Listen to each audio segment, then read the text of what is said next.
Hi there, this is the April 2019 forecast for Virgo Risings. So starting out on the 5th of the month, there is a new moon in Aries in your 8th house. And new moons are times of beginnings, of planting seeds for that area of life for the next 6 months to come. With it in your 8th house, there might be something new beginning regarding shared finances or assets with someone close to you. This could be like shared marriage money. This could be taxes and whatnot. So this is a good month to plan on if that area is being activated for you. What do you want to get the ball rolling in that area of your life regarding? On the 10th, a Jupiter retrograde begins in your 4th house. So Jupiter generally represents optimism and growth and expansion, and the 4th house relates to home and family. So something may have been expanding and growing regarding your property or your family itself, but with Jupiter retrograding, it means that we're taking a step back and looking at all the developments that have come so that we can more intelligently move forward in that area of life. So expect situations that will call for re-examining and for rethinking, and it can be helpful to already take kind of an editing critical eye to any growth that's been happening so you can move forward more mindfully and with this energy in the future. On the 17th, Mercury enters Aries in your 8th house. Where Mercury goes, it can bring more intellectual focus and like verbal discussion, so there might just be more talk and activity regarding your 8th house matters of shared money and finances with others. On the 19th, it's the spring equinox and the full moon in Libra in your 2nd house, and full moons are times of culmination, of completion for whatever's built up for the past 6 months to come in that area of life. And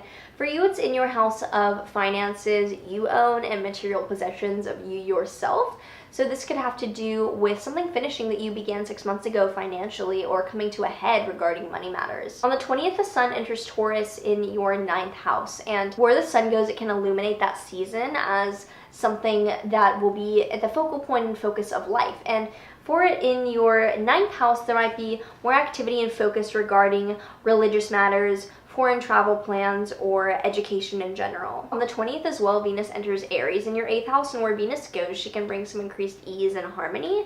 So with it in your 8th house of shared money with others, you could just have an easier time dealing with others about whatever financial shit you have like shared with them. Like there's an easier time getting along with and developing those things. On the 24th, Pluto goes retrograde in your 5th house in Capricorn, and on the 29th, Saturn goes retrograde in your 5th house in Capricorn. And these two planets demand for a really intense restructuring and grounding of power, and in your 5th house, this has to do with things you create, like children, art, romance, things that we have creative energy towards. And there have been a lot of changes and demands of you regarding being realistic and mature about these things in your life. And with these two planets retrograde, it's a time to rethink all those changes and steps that you've made so that you can more intelligently move forward. So it's a time of just rethinking this really big, really restructured area of your life that I'm sure you've been dealing with a lot of setting boundaries and getting realistic about. It's a time to consider all the changes you have made and what you can do better with or differently in the future. So this month definitely has a focus on shared assets with others and your personal possessions yourself and how those things can develop and change. So I hope this was helpful.